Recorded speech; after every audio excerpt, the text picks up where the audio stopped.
نحمده ونصلي على رسوله الكريم اما بعد فاعوذ بالله من الشیطان الرجیم بسم اللہ الرحمن الرحیم۔ اعتکاف کے متعلق چند مسائل ہیں۔ اب سب سے پہلے اعتکاف کے جو اقسام ہیں، اور جیسے نفلی اعتکاف ہو گیا، سنت اعتکاف ہو گیا، واجب اعتکاف۔ اعتکاف کی 3 قسمیں ہیں۔ ان 3 قسموں سے پہلے یہ جاننا ضروری ہے کہ اعتکاف کی تعریف کیا ہے۔ اللہ تعالیٰ کا قرب اور ثواب حاصل کرنے کے لیے مسجد میں ٹھہرنے کو اعتکاف کہتے ہیں۔ اور اب اعتکاف کی قسمیں 3 ہیں: واجب اعتکاف، سنت اعتکاف اور نفل اعتکاف۔ اب واجب اعتکاف جو ہے، جب اعتکاف کی نظر اور منت مانی جائے تو اس کو واجب اعتکاف کہتے ہیں۔ جیسے کوئی شخص یوں کہیں، اگر میرا فلاں کام ہو گیا تو میں اتنے دن کا اعتکاف کروں گا، یا میرا فلاں مرض ہے وہ ٹھیک ہو گیا، فلاں کام ہے وہ ہو گیا، فلاں مشکل کا اس میں آسانی پیدا ہو گیا، میرا فلاں بچہ بیمار ہے وہ ٹھیک ہو گیا، تو میں اتنا اعتکاف میں بیٹھوں گا اتنے دن تک، 10 دن، 5 دن، 2 دن۔ یہ اس بندے پر واجب ہے۔ چونکہ اب یہ واجب اعتکاف کا رواج چونکہ بہت ہی کم ہے، اس لیے اس کے متعلق مزید تفصیل کی ضرورت نہیں ہے۔ اب دوسرے نمبر پہ نفلی اعتکاف۔ اس کی حقیقت کیا ہے؟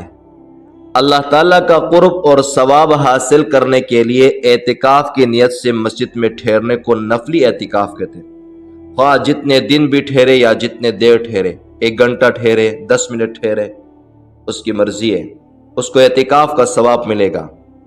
اور نفلی اعتکاف ایک مستقل عبادت ہے، اس کی بہت بڑی فضیلتیں ہیں۔ جس قدر جتنے دیر مسجد میں انسان رہے گا نفلی اعتکاف کی نیت سے، اور اس کے نامہ اعمال میں ثواب لکھتے جائیں گے، ثواب لکھتے جائیں گے۔ اور نفلی اعتکاف کے لیے مسجد کا ہونا ضروری ہے۔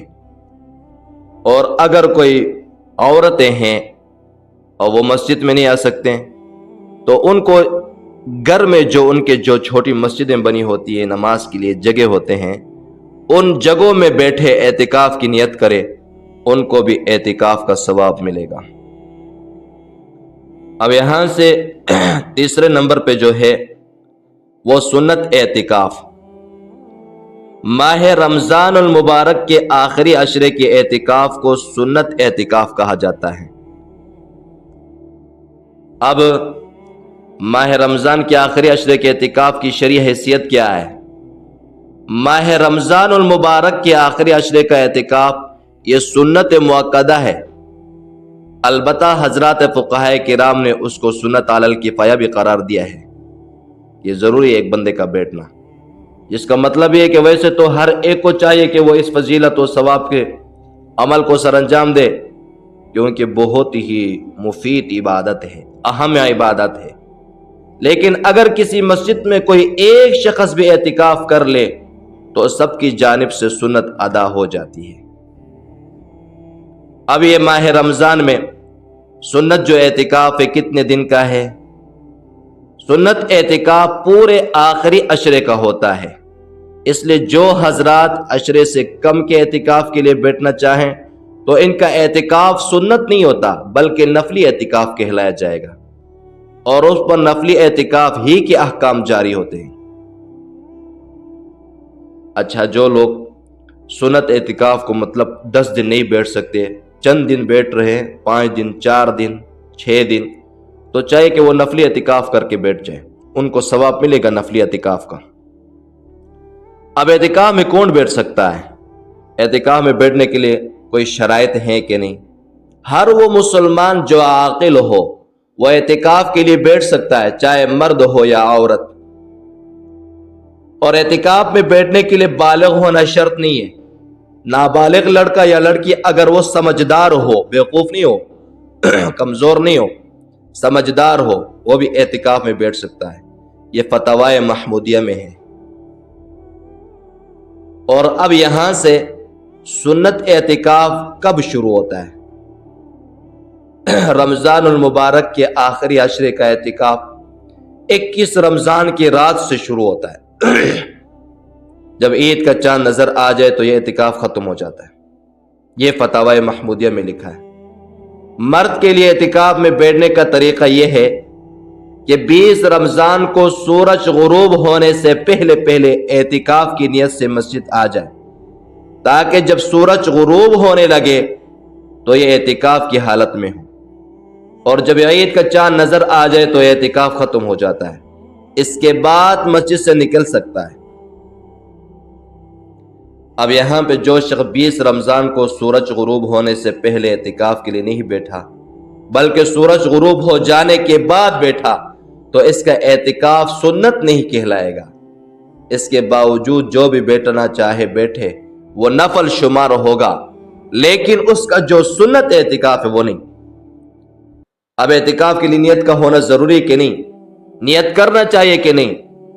اعتکاف کے لیے نیت کا ہونا ضروری ہے۔ دل میں نیت کرے کہ میں اللہ تعالیٰ کی رضا کے لیے رمضان کے آخری عشرے کا مسنون اعتکاف کرتا ہوں۔ دل میں نیت کافی ہے، البتہ زبان سے بھی یہ الفاظ ادا کرنا درست ہے، لیکن ضروری نہیں ہے۔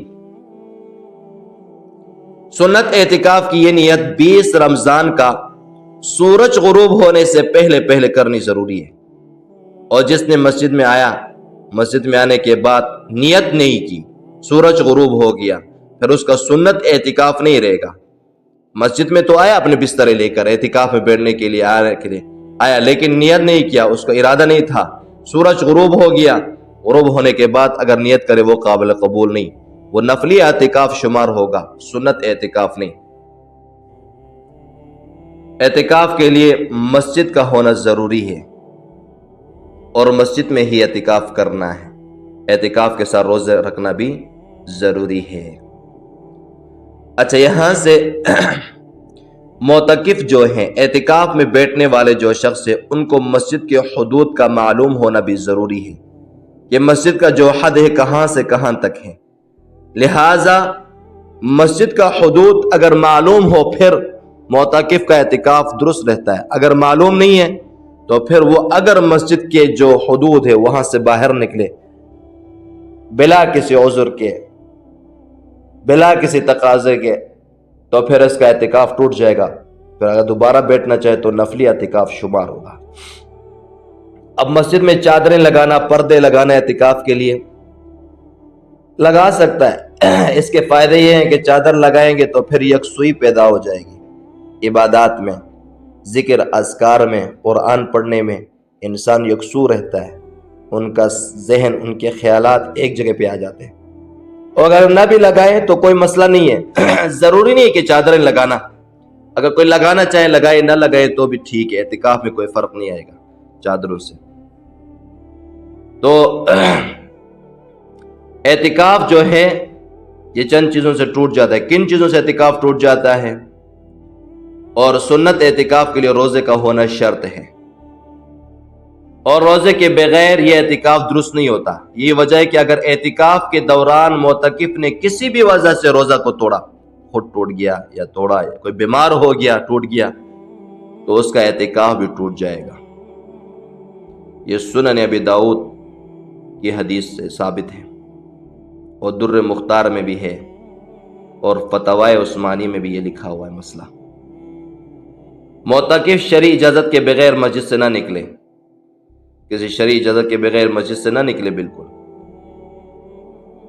اگر مسجد سے نکل جائے گا، چاہے بھول کر مسجد سے باہر نکلے یا جان بوجھ کر نکلے یا غلطی سے نکلے، اعتکاف ٹوٹ جائے گا۔ اور بھول کر نکلنے اور غلطی سے نکلنے سے اعتکاف ٹوٹ جائے گا، لیکن گنہگار نہیں ہوگا۔ اگر جان بوجھ کر نکلا تو گنہگار بھی ہو جائے گا۔ مسجد سے نکلنا اس وقت کہلائے گا جب دونوں پاؤں مسجد سے اس طرح باہر نکل جائے کہ اسے عرف میں مسجد سے نکلنا کہا جا سکے۔ اس لیے معتکف مسجد میں رہتے ہوئے صرف سر یا ہاتھ، پاؤں یا پیڑ وغیرہ کوئی ایک چیز باہر نکالے تو اس سے اعتکاف نہیں ٹوٹتا۔ یہ صحیح بخاری شریف کی روایت ہے۔ اب معتکف کے لیے پیشاب و قضاء حاجت کے لیے جانا، اس کے لیے نکلنا ضروری ہے۔ ہاں، معتکف جا رہا ہے پیشاب کے لیے، وہاں پہ جا کے دیکھا واش روموں میں وہ رش ہے، تعداد زیادہ ہے، تو وہاں انتظار کر سکتا ہے، اس انتظار میں کوئی معتکف کے اعتکاف میں کوئی فرق نہیں پڑے گا۔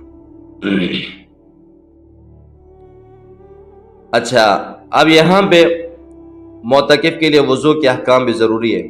اگر وضو اس کا نہیں ہے، قرآن کی تلاوت کرنا ہے، نماز پڑھنا ہے، اس کے لیے وضو کا ہونا ضروری ہے۔ وضو کرے گا اور وضو کے درمیان پھر اگر کھڑے ہو کے کس سے باتیں کی، تھوڑا ٹھہرا، اس کا اعتکاف ٹوٹ جائے گا۔ لہٰذا وضو کے درمیان کسی سے باتیں کی تو پھر اس کے اعتکاف میں کوئی فرق نہیں آئے گا۔ اچھا، معتکف کے لیے غسل کرنا جو ہے، اگر معتکف کو احتلام ہو، اس وقت اس کو غسل کرنے کے لیے فوراً مسجد سے نکلنا چاہیے، اور مسجد سے نکل کر فوراً اپنا غسل کر کے واپس آئے۔ اس کی کوئی خاص صورت نہیں کیسے نکلے، کس طرح نکلے۔ ہاں، اگر معلوم ہو کہ غسل خانوں میں رش ہے، لوگ زیادہ ہیں، تو اس وقت تیمم کر کے انتظار میں رہے اور لوگ تھوڑا کم ہو جائیں، جلدی سے غسل کریں۔ اب یہ جو سنت غسل ہے، جمعے کے لیے غسل کرنا، ٹھنڈک محسوس کرنے کے لیے غسل کرنا، ان چیزوں کے لیے سر دھونا، نہانے کے لیے جائے گا تو پھر اعتکاف ٹوٹ جائے گا، اور ان کے لیے جانا ضروری نہیں ہے۔ اور اسی طرح ناخن وغیرہ کاٹنا، مسجد میں کاٹے، ایسے طریقے سے کاٹے کہ مسجد کی بے ادبی نہ ہو، نیچے نہ گرے، خراب نہ ہو۔ اور مسجد میں کھانا پینا بھی معتکف کے لیے ٹھیک ہے، اعتکاف والے کے لیے درست ہے، لیکن مسجد کا ادب کا خیال رکھتے ہوئے، مسجد کے صفائی کا خیال کرتے ہوئے، اور اس طرح اعتکاف کی حالت میں کلی کرنے، مسواک یا ٹوتھ پیسٹ کرنے، سر دھونے کے لیے مسجد سے باہر جانا جائز نہیں ہے۔ اگر ان کاموں کے لیے مسجد سے باہر چلا گیا، بول کر ہو یا غلطی سے ہو یا اب جان بوجھ کر ہو، تو اس سے اعتکاف ٹوٹ جائے گا۔ کوئی بندہ کہے میں نے ٹوتھ پیسٹ نہیں کیا، اب مسجد سے باہر نکل کر ٹوتھ پیسٹ کر رہا ہے، اس کا اعتکاف ٹوٹ جائے گا۔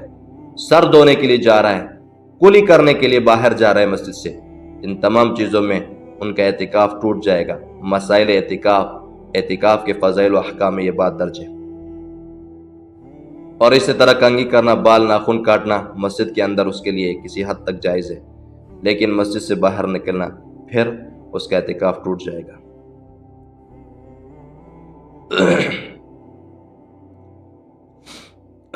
اگر مسجد کے باہر بندہ نکل رہا ہے، کسی بندے سے بات چیت، حال احوال پوچھ رہا ہے، یا قضاء حاجت کے لیے جاتے جاتے کسی سے پوچھ رہے، اگر جلتے چلتے پوچھ گیا تو ٹھیک ہے، اگر تھوڑی بھی دیر ٹھہر گیا حال احوال پوچھنے کے لیے، اس کا اعتکاف ٹوٹ جائے گا۔ لہذا یہ تمام چیزیں جو ہے، یہ اعتکاف ان سے ٹوٹ جاتے ہیں۔ اب یہ بات ہے کہ اعتکاف جو ہے، اس کا فائدہ کیا ہے معتکف کو؟ اللہ رب ذوالجلال معتکف کو جو اجر دے گا وہ بہت بڑا اجر ہے۔ 2 حج اور 2 عمرے کا ثواب ملتا ہے معتکف کو، اور 3 خندق جہنم سے دور۔ بعض روایتیں ہیں کہ ایک خندق 500 سال مسافت، بعض کہتے ہیں 1500 سال مسافت، جہنم سے دور ایک خندق۔ تو معتکف کو یہ بڑا اجر و ثواب ملتا ہے، اور فائدہ یہ ہوتا ہے کہ ہمیشہ مسجد کے ساتھ جڑے رہتا ہے، اور لیلۃ القدر کے رات ہے اس کو پا لیتا ہے۔